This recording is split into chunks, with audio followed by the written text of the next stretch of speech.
Praise the Lord. இந்த நாளில் கூடிய 2025 கூடிய வாக்குத்தத்தம் என்னவென்று பார்ப்போம். அதுக்கு முன்னாடி கடந்த ஆண்டு தேவன் நம்மளை கண்ணின்மணி போல பாதுகாத்து கொண்டார், போஷித்தார். தீமைக்குன்னு வந்த எல்லாவற்றையும் நம்மளோட வாழ்க்கையில நன்மைக்கென்று மாற்றி முடித்தார். அதனால நல்ல நன்றி செலுத்துங்க. இந்த புதிய ஆண்டுல முதலாம் நாள்ல இந்த வருஷத்தை தேவனோட கருத்துக்களாக ஒப்பு கொடுங்க. அது மாத்திரம் இல்லாமல் நம்ம எல்லோரும் ஒரு தீர்மானம் எடுப்போம். அப்பா, இந்த வருஷம் முழுவதும் எல்லா காரியத்தையும் உம்முடைய சித்தத்தை செய்ய போறேன். அப்பா, எல்லா பாகங்களையும் உம்மை பிரியப்படுத்த போறேன். இன்னும் என்னோட ஜெப நேரத்தை நான் இன்க்ரீஸ் பண்ண போறேன். இன்னுமாக வேதத்தை தியானிக்கிறதுல இன்னுமாக நான் நேரத்தை செலவழிப்பேன் அப்படின்னு சொல்லிட்டு நம்ம ஒரு தீர்மானம் எடுப்போம்மா. நம்ம உறவு தேவனிடத்துல இந்த வருஷம் இன்னும் அதிகமாக அவர்கிட்ட இருக்கிற உறவுல நம்ம கட்டப்படணும். ஸோ இந்த நாளில் கூட நம்மளோட வாழ்க்கையை, நம்மளோட இருதயத்தை, நம்மளோட சிந்தனையை, நம்மளோட ஆவியாத்மா சரீரம் எல்லாவற்றையும் அப்பா நீங்கள் ஆளுகை செய்யுங்க.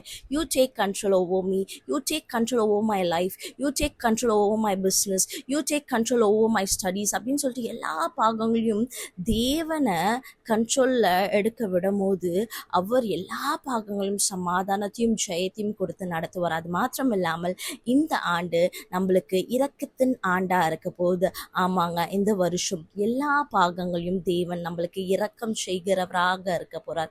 எல்லா பாகங்களையும் இரக்கம் செய்து எல்லா காரியத்தையும் நம்மளுக்கு ஜெயமாக நடத்துவார். அநேக நேரத்துல சோர்ந்து போயிடும்ல, அநேக நேரத்துல ஒரு சின்ன ஒரு பிரச்சனை வந்தாலே என்னடா இது வாழ்க்கை அப்படின்னு ஆயிடும்ல. ஆனா இந்த வருஷம் ஒரு தீர்மானம் எடுப்போம். எதுக்குமே சோர்ந்து போக மாட்டோம். எதுக்குமே நான் அழமாட்டேன். எதுக்குமே நான் மனிதன் சொல்கிற என்னை கீழே தள்ளுற மாதிரி இல்லை என்னை கஷ்டப்படுத்த மாதிரி சொல்கிற காரியங்களுக்கு நான் அழமாட்டேன். நான் சோர்ந்து போக மாட்டேன்.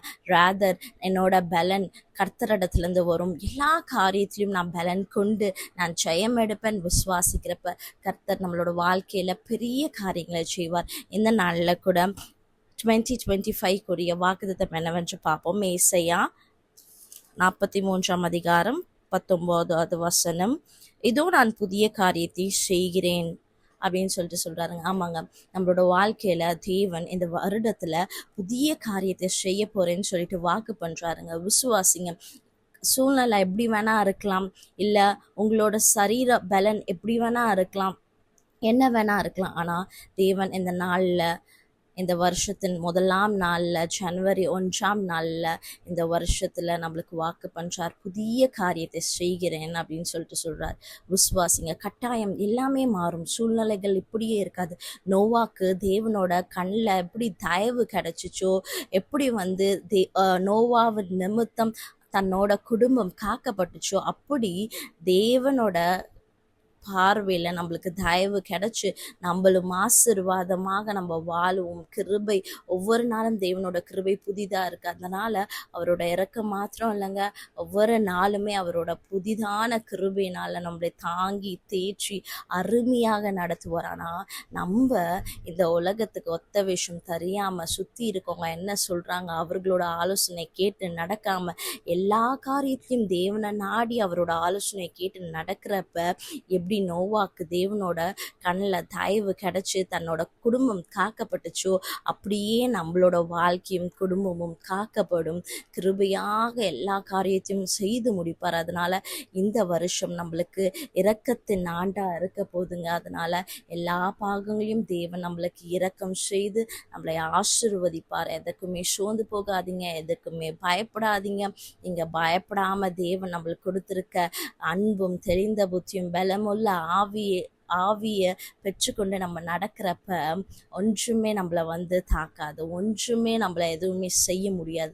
ஆனால் நம்ம செய்ய வேண்டியது எல்லா ஆலோசனையும் பரத்திலிருந்து நம்ம பெற்றுக்கொள்கிறப்ப அவரோட கரத்திலிருந்து கட்டாயம் எல்லாவற்றிலும் நம்ம ஜெயம் கொண்டு பெரிய காரியங்களை தேவனோட பலத்தில் செய்வோம். அதனால் எதுக்குமே சோர்ந்து போகாதீங்க, பயப்படாதீங்க. கர்த்தர் நம்மளோட வாழ்க்கையில் பெரிய காரியங்களை செய்வார். கட்டாயம் நம்ம கீழாக இருக்க மாட்டோம், மேலாக இருப்போம். நம்ம வாளாக இருக்க மாட்டோம், நம்ம தலையாக இருப்போம். இந்த வருஷம் எல்லா பாகங்களையும், அது கடன் பிரச்சனையாக இருக்கட்டும் சரி, இல்லை ஆசீர்வாதத்துக்கு காத்திருக்க காரியங்களாக இருக்கட்டும் சரி, எல்லாவற்றிலும் தேவன் நிறைவாக நடத்தி எல்லா பிரச்சனைகளிலிருந்தும் விடுதலையாக்கி நம்மளுக்கு புதிய காரியத்தை செய்வார். எனவே விசுவாசிங்க, கர்த்தர் நம்மளோட வாழ்க்கையில பெரிய காரியங்களை செய்வார். எதுக்குமே சோர்ந்து போகாதீங்க. கட்டாயம் நம்மளோட வாழ்க்கையில இருக்க அனைத்து விதமான தடைகளை தேவன் மாற்றி போட்டு புதிய காரியத்தை இந்த ஆண்டுல செய்திருக்கிறாரு. விசுவாசிங்க, கட்டாயம் நம்மளோட வாழ்க்கை ஜெயமாகவும் ஆசீர்வாதமாகவும் இருக்கும். எல்லோருக்கும் happy new year and God bless you all. Have a blessed year.